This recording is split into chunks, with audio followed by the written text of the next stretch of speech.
Sa kilikili, si Bunny. Sobra sa kilikili. Tignan mo yung isang kilikili niya, hindi gumagalaw. Kasi may sobrang nakatago.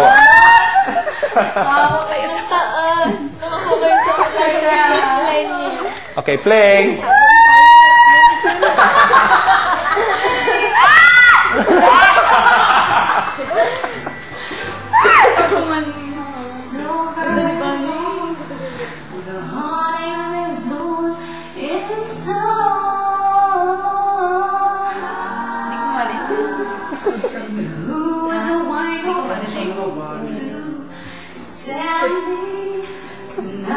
Tapos isang kamay, ha? Oh. Oh.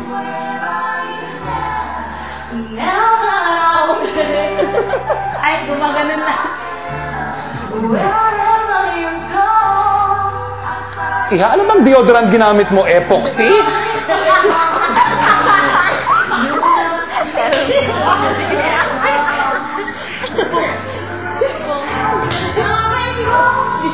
Ito ko talaga ba?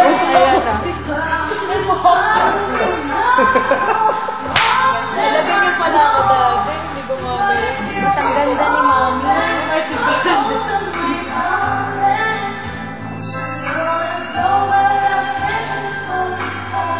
Okay, cut.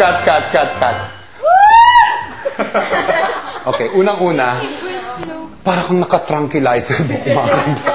Para kang tinurukan ng tranquilizer. Parang uminom ka ng Dormicum bago ka lumabas. Tapos nag-spray ka ng epoxy. Kaya yung isa gumaganyan lang siya talaga. Okay. Ang masasabi ko lang, do you know, okay, ito prangkahan tayo. Do you know, ang perception sa'yo ng tao is you're one hot mama? Yeah. Wow. Yeah. Hindi talaga. Wait, what's meant by a hot mama? Gigolo from Cebu, ano ibig sabihin nun? Hindi mo alam? Ano? Ano po? Kahit may anak na, yung ano pa rin.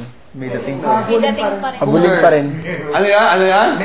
Ano? MILF. Stacy's mom. Mom, I'd love to fuck. Yeah, Stacy's Ano? Mom, I'd love to fuck. Okay. Haters, mom. Cougar. No, ang sexy mo, anak. Okay, sabihin natin na may limitasyon ang boses mo dahil doon sa problema mo sa throat at saka yung paus mo. But you can use, yung husky voice mo can be used to be even make it sexier. Hindi ba? Yung ganon?